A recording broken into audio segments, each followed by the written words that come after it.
बिस्मिल्लाहिर्रहमानिर्रहीम। अस्सलाम वालेकुम दोस्तों, उम्मीद करता हूँ आप बिल्कुल ठीक ठाक होंगे। दोस्तों आज है 13 जुलाई सन 2022 और दिन है बुध का। अभी हाल ही में जो 10 जुलाई को दफ़ार के इलाके मकसेल में एक फ़ैमिली के साथ जो इंसिडेंट हुआ था, उसमें जो फ़ैमिली के साथ इंसिडेंट हुआ उसमें पहले यानी आज से पहले कंफर्म नहीं था कि वो फैमिली कहाँ से थी, लेकिन आज उसके हवाले से एक कंफर्मेशन आई है न्यूज़ के। उसका जो ताल्लुक़ था वो एक इंडियन फैमिली थी और रह रही थी दुबई में। और उनके साथ में जो एक कंपनी में मैनेजर थे, और ये हैं उनकी तस्वीर जिसकी शिनाख्त हो चुकी है।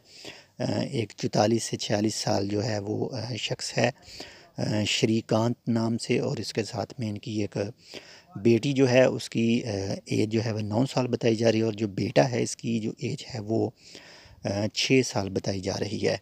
तो अल्लाह ताला माफ़ करे और कोई भी ऐसा काम ना करें जहाँ पर किसी भी चीज़ के बारे में हदबंदी मौजूद हो, जो भी वहाँ पर मार्किंग की गई हो कि आपने यहाँ से आगे नहीं जाना है, तो प्लीज़ उसे क्रॉस करने की कोशिश ना कीजिएगा। तो ये तमाम तफ़सील आपको मिल जाएगी मुख्तलिफ़ जो सोशल मीडिया के प्लेटफार्म में, मुख्तलिफ़ वेबसाइटें हैं। ये न्यूज़ इंडिया की तरफ से भी शेयर की गई और ओमान के मुख्तलिफ़ जो सोशल मीडिया अकाउंट हैं उन पर भी शेयर की गई है। तो बहुत ज़्यादा ख्याल रखिएगा। इंशाल्लाह मिलते हैं आपसे दूसरी अपडेट के साथ। तब तक के लिए अल्लाह हाफ़िज़।